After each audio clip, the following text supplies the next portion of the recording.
Hello, David Lee is my name. I'm the founder and chief coach of Leeway Mind and Body Mastery. Essentially, I'm a work-life balance coach, having just completed a book to be published in May of this year called The 8 E's of Equilibrium, which is how you spend your 8 hours outside of the 8 hours for work and the 8 hours for sleep that are non-negotiable, I believe. But it's all around your leisure time and how you balance that and give yourself peace of mind. Now, the premise of that book and pretty much everything I prescribe and subscribe to is habits. And when you're honing your habits, you're literally finding out the things that work and the things that don't. My father used to say to me, you want to get into the habit of if it was something that was good for you, and you want to get out of the habit of if it was something that was bad for you. My eldest daughter's a psychologist, and I said to her one day, what's the difference between a habit and addiction then? And she said, well, a habit is something that's beneficial, and addiction is something that's detrimental. If you find that when you repeatedly do something, you're far from excellent, then it's an addiction. If you repeatedly do something and you feel quite excellent, then it's a good habit to have adopted. So when I look at habits, my first thing that I think about is that they have to be healthy. A habit that's not healthy, like smoking's a habit, is it healthy? No. So, you might even think, well, I really only am a social drinker, but if every time you socially drink you get smashed, Seneca said drunkenness is voluntary insanity. How many times do we feel, wow, I lost a day, I lost this, I lost that? Voluntary insanity. Whereas choosing the good habit of saying, okay, I will have 2 drinks a day or no drinks a day. St. Augustine said complete abstinence is easier than perfect moderation. So if you feel you can't, I used to have the feeling or the idea, if I can't win, I won't play. As in, I didn't see the point in having 1 glass of wine or 1 beer or whatever it was. I'd have to go the whole hog. Now, it wasn't, they say, Tony Robbins says, until you can associate a greater pain with a behavior than the perceived pleasure you get out of it, you won't change it. And so that's the same with habits. I remember reading his book, Tony Robbins' book, which was Awaken the Giant Within. This was many, many years ago, 15 years ago, and maybe 20. And he had said, what one thing, if you stopped doing it, would make you more effective? And at the time, I was a social smoker. I gave up on my 40th birthday, so it was 15 years ago. I was a social smoker, and I felt it was good for my job because I was socializing, and that was the sort of thing. But I knew that if I stopped it, then it would serve me because it's a deleterious sort of habit to have adopted. But then the next question was, what one thing, if you started doing it every day, would make you more effective? And I exercised. I've always been an exerciser, and I exercised about 3 to 5 times a week, give or take 2, so it was generally 3. And I thought, if I exercised daily, then I would be a lot more effective. So I quit the smoking and I adopted a daily exercise routine. People talk to me about rest days. Rest for the wicked, as they say. A rest day for me is when I just go for a walk. Obviously, when you exercise, and exercise is a healthy habit to adopt. So exercise has to be something that serves you, supports you, nurtures you, and sustains you. I say a belief is a behavior, and a behavior is a habit if you do it repeatedly or repetitively or consistently. And I think you need to be patient and persistent. The habits that you adopt to get you towards where you want to go in life, you have to be patient and you have to be persistent. Impatience for mine is just another word for inconsistency and for not being persistent. And so it's never the first or the last blow of the sculptor's hammer that breaks the marble, but every single one of them, Jacob Riis says. In our modern day terms, when your partner says, hey, can you open this for me? And off comes the Vegemite lid. So it seems to be the Vegemite lid that's the hardest one to open, or the jam jars. Anyway, the idea of your partner has loosened it a little bit. It has been those whacks that have actually, the twists that have loosened that jar somewhat. And little by little, a little becomes a lot. So when you're looking at your habits, think to yourself, is this a healthy thing to adopt? Early to bed, early to rise makes a man healthy, wealthy and wise. Benjamin Franklin. Is that a healthy habit to adopt? I met a woman many, many years ago, and it was my first executive coaching gig in a company, and it was 21 years ago. And I turned up, and on the first day I was greeted by this really bubbly coordinator. She goes, hi, this is my first job out of school, and how do you take your coffee? And I said, I have a double espresso. She showed me into the boardroom, and there was the double espresso. And the Dalai Lama says, stress is like the yapping dog outside your window that you never know when it's going to stop. I say stress is determined by the degree to which you feel in control or out of control of your life. And that's what habits do. They give you control over your life. They give you a bit of certainty. So this coordinator has walked me to the boardroom, and she sat me down, and she's come back with the espresso, and just so excitable and wonderful. When the CEO sat down, and I said, well, she's a real go-getter. And he said, I've got really big hopes and dreams for her. I think she's going all the way to the top. Her attitude's phenomenal. It's very rare in the youth these days, and this is 21 years ago, so it's even rarer now. I saw a meme that all these little girls, and it says, so many selfies, so little concept of self. And I won't digress any further. I'll stay on the story. So the girl has given me the coffee. I've got the assignment, and the assignment was to relaunch a magazine, and we did that, and that was great.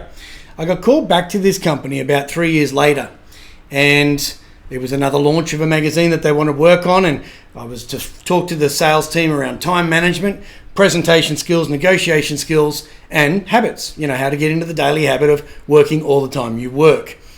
And as I got to the place, this girl, same girl, she says, hi, and she just lacked any of the vim and vigor that she had when I first met her 3 years earlier. And she goes, do you want a coffee? And I said, yeah, well, double espresso still. And off she walked. She came back, and she's just plonked the coffee on the table, and didn't, and if it wasn't for the fact that I said, oh, thanks, Amanda, she turned around and she gave me a half-hearted smile. Anyway, did the job and got the magazine. I actually said to the CEO, what's going on with Amanda? And he said, what do you mean? I said, oh, no, she's great. I thought maybe she's just having a bad day. But she'd put on 20 kilos since the last time that I had seen her. Anyway, we launched the magazine, and at the launch party, there's all these colourful racing and media identities around. And I got talking to this lady. Her name's not Amanda, to protect the innocent. But I said, hey, what's going on? How are you doing? And she said, oh, whatever. And I said, well, what's going on? She said, well, I just feel the job's really killing me. It's sapping me of all my energy, and I get home, and I basically get up in the morning, and I have a shower, and I get on the train, and, because she lived 90 minutes away from work, and then I get to work, and the cycle repeats itself. And I said, what do you do when you get home? She said, well, I have a shower, and I have dinner with my parents. And I said, and when's that all done by? And she said, 8 o'clock. And I said, and what time do you go to bed? And she said, midnight. I said, what do you do till midnight? She said, well, I watch television with my parents. I said, would you consider, say, going to bed at 8?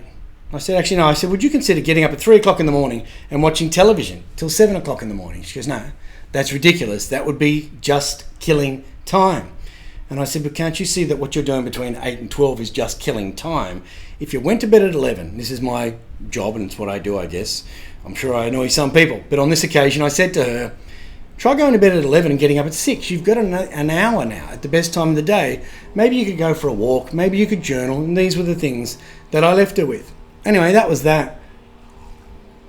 About probably 5 years ago, it was during COVID, because I came and it was a COVID bounce back. So it might have been a year ago, maybe 2 years. Anyway, I get into this organisation, and as I always still my nerves before any talk with my breathing exercises. And when I get out there, I look for a friendly face in the crowd, because the first thing I can tell anybody about public speaking is no one wants to see you fail.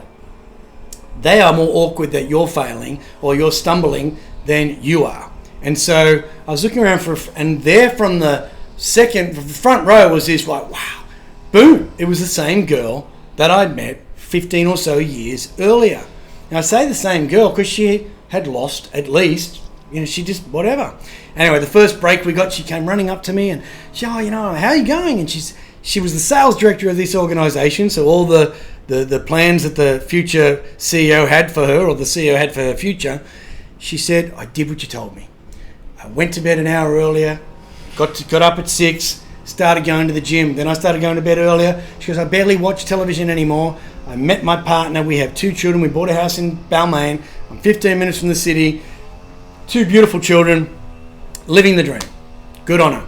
She'd taken a healthy habit, but she'd adopted it. Your habits have to be actionable. So it's something that you go, okay, I want to get into the habit of this which is healthy and it's actionable. Not I'm going to get around to it. Not one day. Take a minute to begin it. And your habits have to be beneficial. So if they're healthy and actionable, then they're going to be beneficial for you. So, what do I get out of it? Why do I want this? The whys are the windows to your goals. Once you do this, what will that give me? Why do I want to adopt this habit?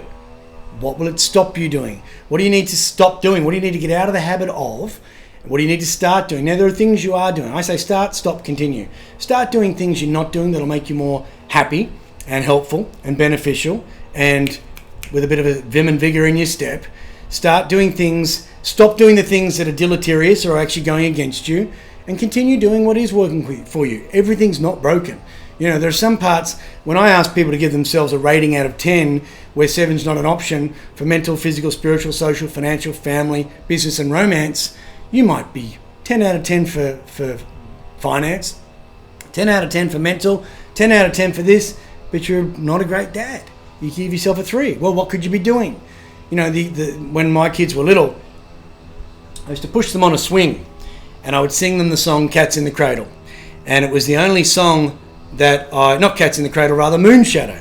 And I'm being followed by a moon shadow. And it went for about 3 minutes. We only had one swing, and to make it fair, they're 13 months apart, my girls. I would push one, and because I knew the song off by heart, once that was over, they'd get off and it was the next one's turn. They got familiar with the song and they learned how to sing it themselves, and quite cleverly they stretched out moon shadow, so their 3 minutes lasted longer. So I'd gotten into the habit of pushing them on the swings for the moon shadow song. Their auntie turned up one day and said, well, who sings this? Is this Cat Stevens? And I said, yeah, Cat Stevens. And she said, he sang Cats in the Cradle, didn't he? And I said, no, that was Harry Chapin. And we had a bit of an argument. My children were born around the time of Google. So I went to the thing and I said, no, there it is. Harry Chapin. I won the battle, and believe me, years later I lost the war. But I pushed play on it, and we had outdoor speakers just to prove my point. And the song was The Cat's in the Cradle. And the song basically goes, my child arrived just the other day. He came to the world in the usual way, but there were planes to catch and bills to pay. He learned to walk while I was away. And basically the song goes, can you teach me to throw? And I said, not today. Anyway, my youngest daughter said, highly emotionally intelligent young girl, still is. And I said to her, she said, Daddy, what's that song mean? And I said, well, the father never had time for his children. He was always too busy chasing the corporate dollar. I always say we're not raising pigs to send to market. People who send their kids to boarding school, it's kind of like an orphanage for rich kids. I respect people who have to. However, children just want your time. Now, that clever little girl, anytime she ever said to me, hey, Daddy, can we go for a bike ride? I'd say, listen, I've just got to send this proposal. And she'd say, no worries. My child arrived just the other day. And I'd go, okay. And I'd shut the laptop and I'd do it. She has done that ever since. Greatest gift. Serendipitously, I never put anything more importantly to my children because I said they were my number one priority. When you see an organisation that says family first, that scares me. Because if you say, it's like a bloke who says to a girl, I'll never hit you, Karen, or I'll never lie to you, Karen. Well, why does he have to tell her that unless he's lied or hit somebody else? Be careful of those sort of symbols. When people talk about integrity, I say, well, hang on, they're banging on about integrity. The man who ripped me off half of my wealth through a scammed, all he bandied on about was integrity. So I'm very, very careful of the words people use. But given that time is our greatest commodity, Bruce Lee said, if you love life, you'll love time, because time is what life is made up of. The other thing Bruce Lee said, which I love, was don't buy your children the things you didn't have, teach them the things you didn't know. And in teaching your children, I send texts to my kids now, they're 24 and 23, but I teach them at every opportunity I can. And now they'll come to me with problems and I'll say, well, what did you learn about this? And they'll tell me. And if I'm sitting there telling my daughter something and they're coaching me, I think, yes, I've empowered them to be confident enough to teach me things. And so the benefits of the habits that you're about to adopt, make sure they're taking you to where you want to go. I often say to people, When you're climbing the ladder of success, be careful it's leaning against the right building. Many people, they say men spend the first half, or a lot of people spend the first half of their life chasing their wealth and the second half of their life chasing back their health.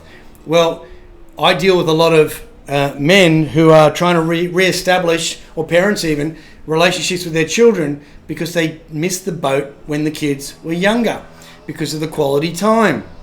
Now, you never do miss the boat, and in fact you can make up for lost time if you put the effort in and you are sincere. You know, we talk about love languages, the 5 love languages, which are acts of service, words of affirmation, quality time, physical touch, and gift giving. Now, I say assume your partner is all 5 of those.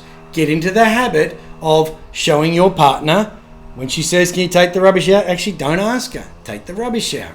I used to say, I'll get around to it inevitably, whatever. But the idea of words of affirmation, gifts. So you work out what your partner's love language is. Assume she's all 5. And the reason I say assume she's all 5 is because she might like gifts because her dad gave her gifts. You're kind of just getting up to daddy status.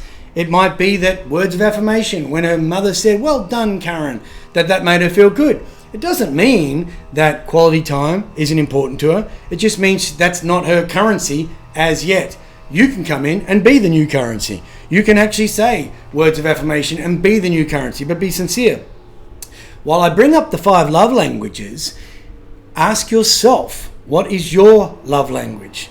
And if your love language is words of affirmation, what are you doing from a self-love and a self-respect perspective that actually shows you that you love yourself? Find out your 5 love languages. Physical touch is one of them. Maybe get a massage if you're not getting it at home. As far as quality time is concerned, spend quality time with yourself, as in education, words of affirmation. One of my morning routines, and I think you have to adopt the habit of a morning routine. Get into the habit of writing out your morning routine and what it's going to do and what it will do for you. One of mine, which doesn't list in the template I send out to people, is I smile at myself in the mirror for a minute. It takes 15 seconds for a negative thought to become an emotion and overtake you and can ruin your day. I don't listen to the news and I don't read newspapers.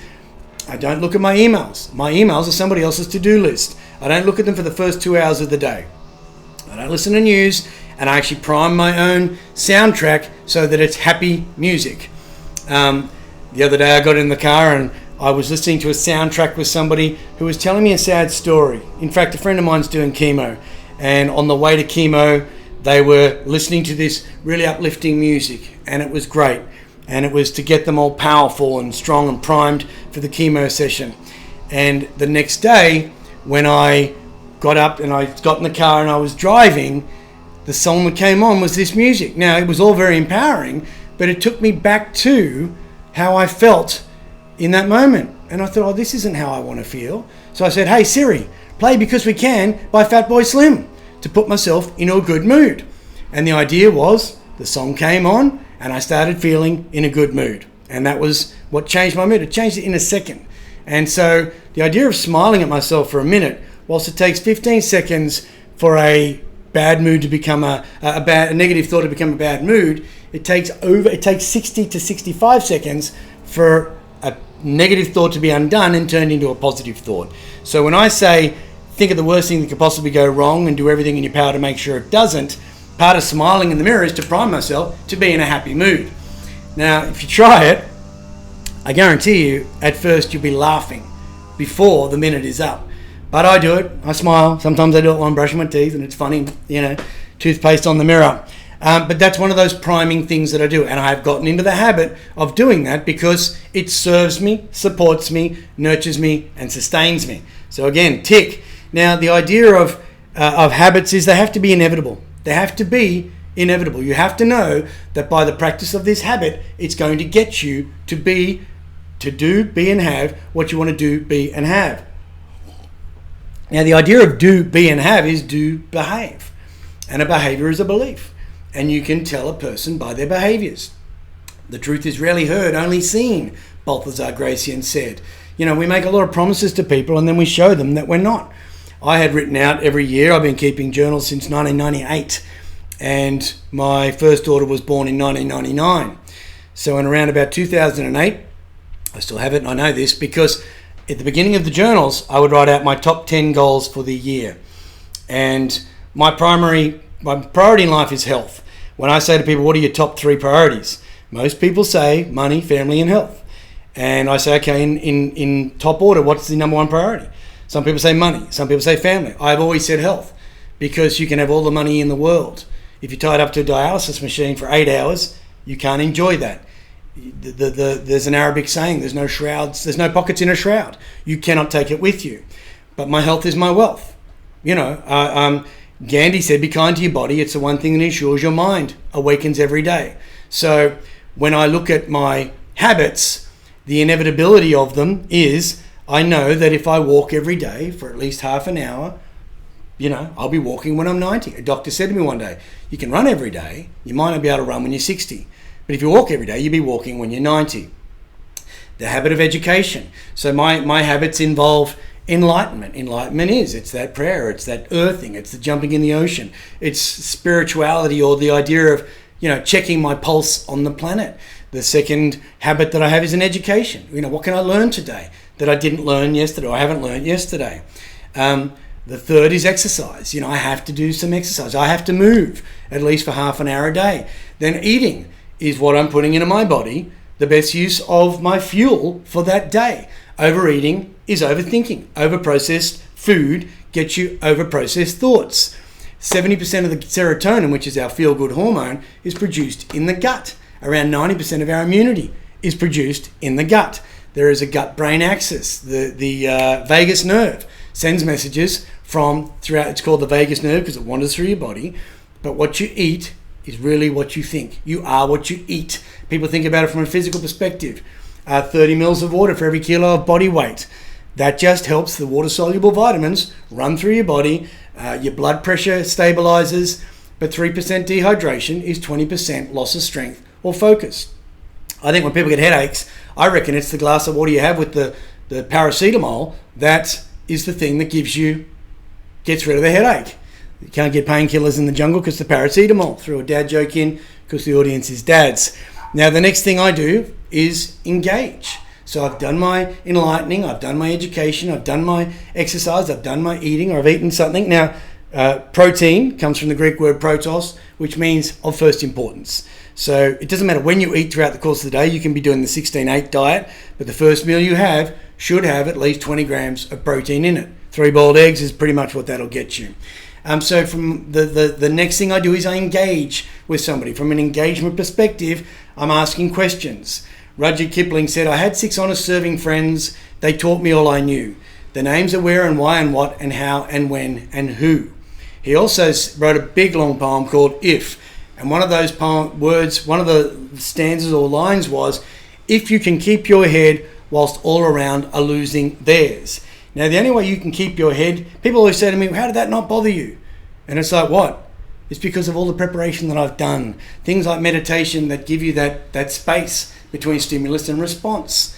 That space is what gives you calm and peace, why things do wash over you rather than agitate you.